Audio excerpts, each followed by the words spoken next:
Olá, caros alunos, meu nome é Isaac Silva e sejam muito bem-vindos à segunda videoaula de limites.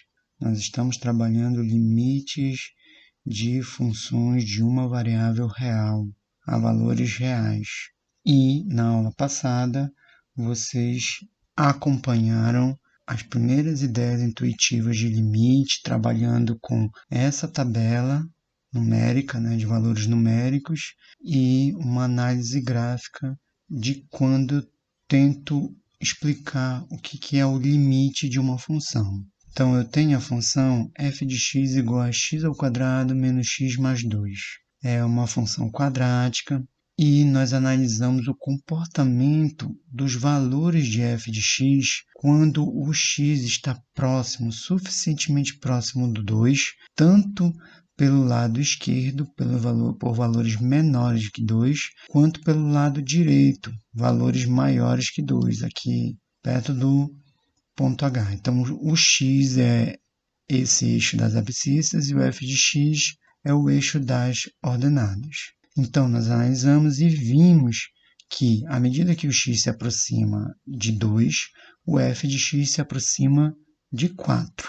Então, isso aqui acontece, gente. Se eu tenho o meu ponto, cada vez mais esse ponto está se aproximando, ponto B, está se aproximando de A, seja pela esquerda quanto pela direita, observem a abscissa. Ela começa a ir para a esquerda e se aproximar de 2. Ao mesmo tempo, se vocês olharem para a ordenada, os valores estão diminuindo, se aproximando de 4. E o mesmo acontece quando o ponto vai subindo, eu me aproximo de 4 por baixo, quando o x se aproxima de 2 pela esquerda, e o x se aproximando de 2 pela direita, o y está se aproximando do 4 por cima. Então, tudo isso, gente, esse comportamento, ele pode ser descrito da seguinte forma. Então, o limite de x ao quadrado menos x mais 2, quando o x se aproxima de 2, eu posso dizer que esse limite é 4. Essa é uma notação para o limite de uma função. Então, visto isso, nós podemos criar a seguinte definição. Então, suponha que f esteja definido em um intervalo a menos delta, a mais delta. Ou seja, é um intervalo em torno de a. Tá? Para quem não identifica a notação, eu tenho um a aqui, e aí eu tenho um intervalo aberto, a menos delta e a mais delta. Professor, quem é delta?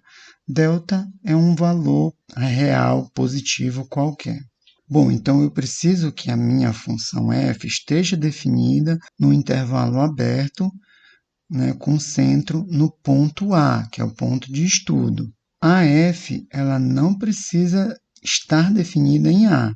Então, A não precisa pertencer ao domínio. O A pode não pertencer ao domínio de f. Tá? Então, isso é importantíssimo. Para o estudo do limite, eu não preciso ter que o ponto que nós estamos estudando esteja no domínio da função.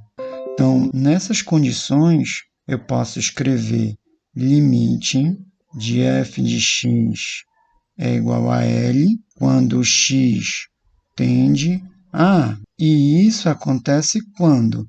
Quando os valores f de x da imagem estiverem arbitrariamente próximos do limite, próximos de L, quando o x estiver arbitrariamente próximo de quem?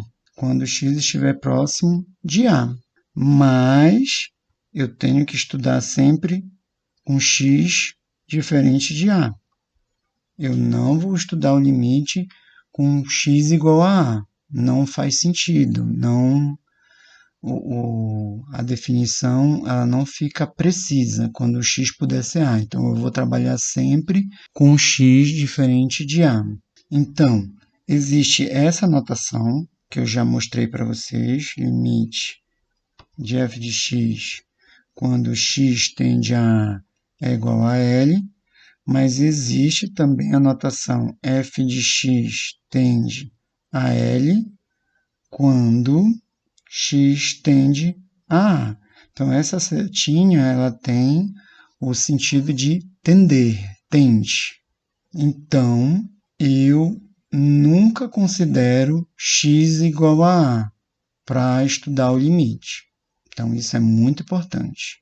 Agora, entenda que quais são as possibilidades, né, para esse A estar no domínio ou não. Eu posso estudar, professor, o limite quando o ponto estiver no domínio? Nós podemos.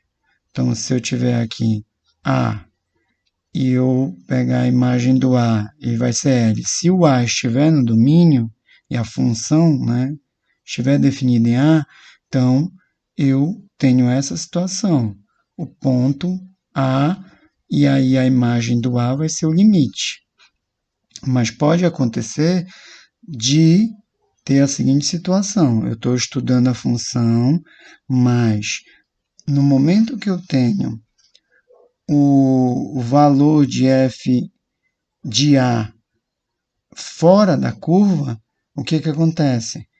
Eu também vou ter o limite da função que pode ser calculado, mas não necessariamente ele vai ser igual ao valor da função no ponto A. Isso porque a gente fala que, esse caso, eu tenho uma descontinuidade da função no ponto A. Então, a função ela é toda bonitinha, contínua até esse ponto. Nesse ponto, tem um salto.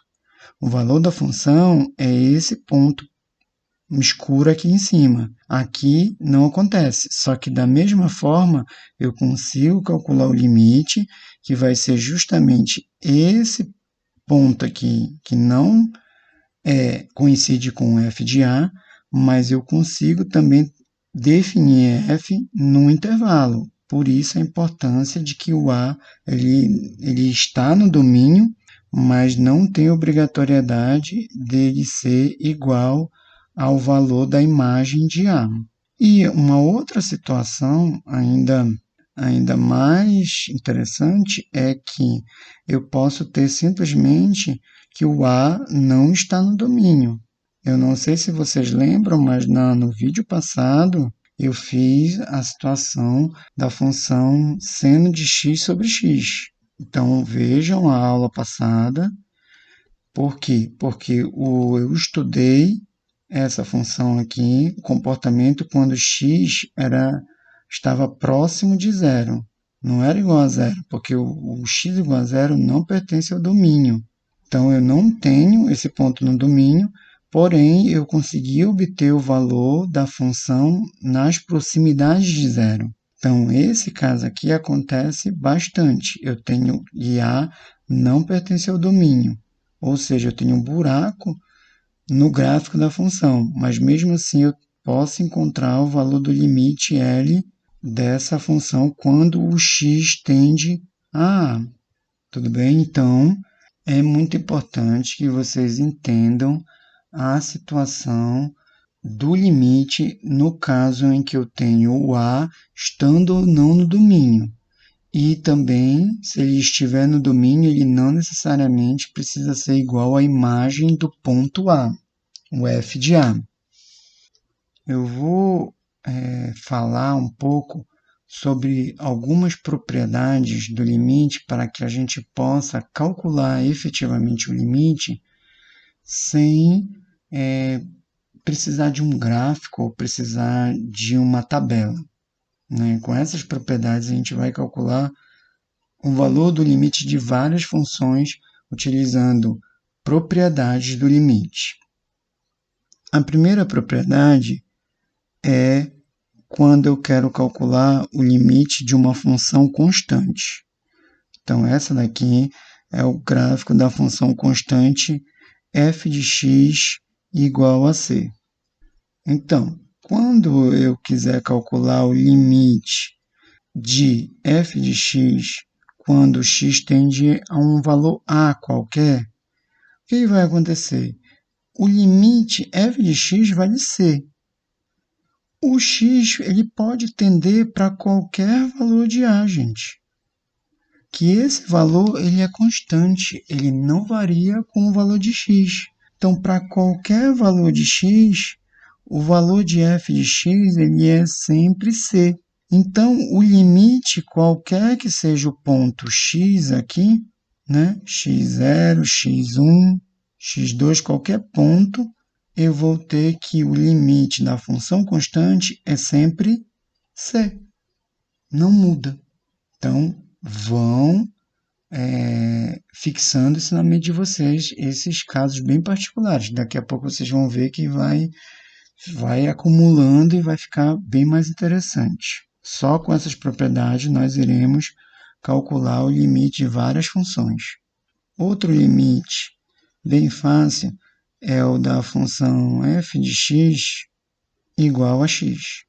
Então, o limite, quando x tende a de f de x vai ser limite de x quando x tende a a.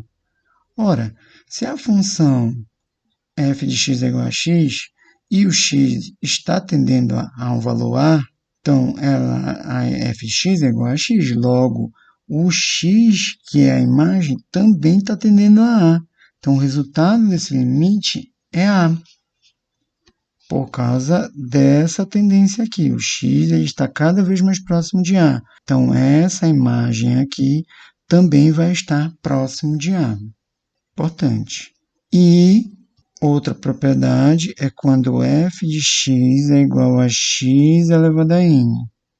Então, o limite de f de x, quanto equivale a f de x? X elevado a n. Quando x tende a, ora, nesse caso aqui, basta eu substituir o x por a. Então, vai ser a elevado a n. Lembrando que eu vou ter n pertencente a um inteiro positivo, tá? Vamos trabalhar sempre com os inteiros positivos nesse momento. Bom, outras propriedades importantes já são a de soma, subtração. Então, o que acontece? Se eu tenho c constante e eu tenho a possibilidade desse limite de f de x quando x tende a existir, né? Ele existe. E também tenho a existência do limite de outra função g de x quando x tende a a, acontece várias coisas legais. Então, esses limites existem e eu tenho que c é uma constante. Então, olha só a quantidade de coisa que a gente pode afirmar. Os limites individuais existem. Logo, quando eu quiser calcular o limite de f mais g, basta eu calcular o limite de f e somar com o limite de g.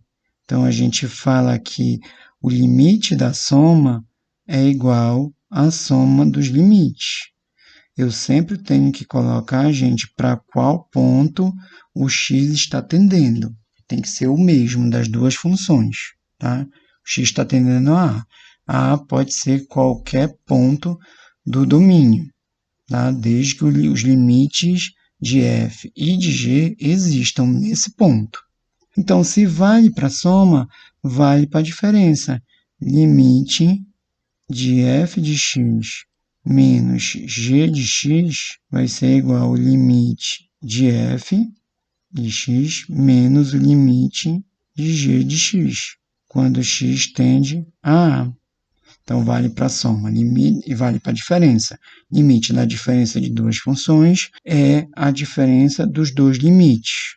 Depois vocês vão entender o porquê disso. Funciona para quando eu pegar uma constante c e multiplicar pela função f, quando x tende a A, eu posso tirar a constante de dentro do limite. Então, vai ficar c vezes o limite de f de x quando x tende a A. Então, se eu tenho uma constante multiplicando uma função, eu posso tirar essa constante de dentro do limite. Calculo só o limite de f de x quando x tende a A e depois eu multiplico pela constante. Isso é bastante útil. E, para terminar, valem os limites do produto, né? Quando eu tenho produto, limite do produto de f por g, quando x tende a A, vai me dar o limite, vai me dar o produto dos limites. Então, o limite do produto é igual ao produto dos limites. Sempre tem que lembrar que tem que indicar que x está tendendo a A. E vale para a divisão, tá? Então, aqui, ó, recapitulando. Limite de f de x vezes g de x quando x tende a A. Eu posso distribuir o limite. É como se fosse um chuveirinho do limite. Não é, mas é como se fosse. Então, o limite do produto é o produto dos dois limites, que eu já sei que existem. E também vale a divisão. Limite de f de x dividido por g de x, quando x tende a A, vai me dar a divisão dos dois limites. Limite de f de x quando x tende a A e o limite de g de x quando x tende a A. Então, já com essas propriedades, gente, tem um detalhe muito importante. Nesse caso aqui, eu tenho que o g de x ele tem que ser diferente de zero para todo x, porque eu não tenho denominador zero, e o limite de g de x também tem que ser zero, tem que ser diferente de zero, quando x tende a A. Tá, gente? Então, o denominador de fração nunca pode ser igual a zero. Bom, existem algumas outras propriedades que eu peço que vocês procurem no fascículo, né? Leiam o fascículo, quando ele ficar disponível, eu vou distribuir algum material complementar também, mas eu vou falar de uma última propriedade e vou fazer alguns exemplos para a gente terminar a aula. Então, o último exemplo é o seguinte, última propriedade, se f for uma função polinomial ou racional e o ponto de estudo A pertence ao domínio de f, então, olha que bonito, se tudo isso acontecer, o limite da f, que é uma função polinomial ou racional quando x tende a A, vai ser igual a f de A. Então, nesses casos, eu tenho que basta eu substituir o A no lugar do X e eu encontro o limite. O limite L, que eu expliquei para vocês, vai ser igual a f de A. Então, vou fazer um exemplo para a gente finalizar a aula. Limite de 2x² menos 3x mais 1, quando o x tende a 1. Quero calcular esse limite. Olha como ele é legal. Não sei se vocês percebem, mas essa função polinomial eu já poderia usar essa última propriedade, mas não vou fazer usando as outras. Então, eu tenho uma diferença entre duas funções e eu tenho uma soma entre duas funções. Essa é a função constante. Como isso aqui é um polinômio, os limites de cada um deles vai existir. Então, basta fazer o seguinte, limite da diferença é a diferença dos dois limites. Então, vai ficar limite de 2x² menos limite de 3x mais limite de 1. Tudo isso quando o x tende a 1. Ora, agora eu tenho o limite de 2x². É uma constante vezes uma função. A constante pode sair do limite. Limite de x² quando x tende a 1 menos, de novo, 3 multiplicando por uma função. O 3 pode sair, limite de uma constante por uma função, a constante sai e fica 3 vezes o limite de x quando x tende a 1. Mais limite de uma constante quando x tende a qualquer número é sempre a constante 1, tá? Então, esse 1 daqui, que aí é constante. Agora, eu tenho duas vezes limite de x elevado a n. Então, limite de x elevado a n, quando x tende a 1, é só substituir o 1 no lugar do x. Vai ficar 1 ao quadrado. Menos 3 vezes limite de x quando x tende a 1, nós já sabemos que é só também colocar no lugar do x o 1. Então, vai ficar 3 vezes 1. Mais 1. 1 ao quadrado é 1, vai ficar 2 vezes 1, 2. Menos 3 vezes 1, 3. Mais 1, isso aqui, 2 mais 1, 3. Menos 3 dá 0.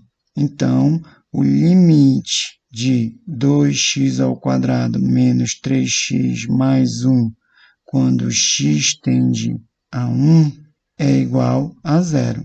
Então, quando x está suficientemente próximo de 1, essa função polinomial aqui está suficientemente próxima de 0. E se vocês perceberem, eu poderia, como é uma função polinomial, eu poderia simplesmente ter substituído o 1 no lugar do x. Percebam? 1 vai ficar 2 vezes 1 ao quadrado, menos 3 vezes 1, mais 1, que vai dar a mesma conta e vai dar 0. Então, na próxima aula, nós vamos falar sobre a definição formal de limite para que vocês possam aprender como faz uma outra forma de definição mais formal. Essas contas que fizemos até agora são contas utilizando propriedade, utilizando tabela numérica, utilizando gráfico. Mas existe uma definição formal e ela que nós vamos ver. Então, eu agradeço a todos a atenção, nos vemos no próximo vídeo. Até a próxima.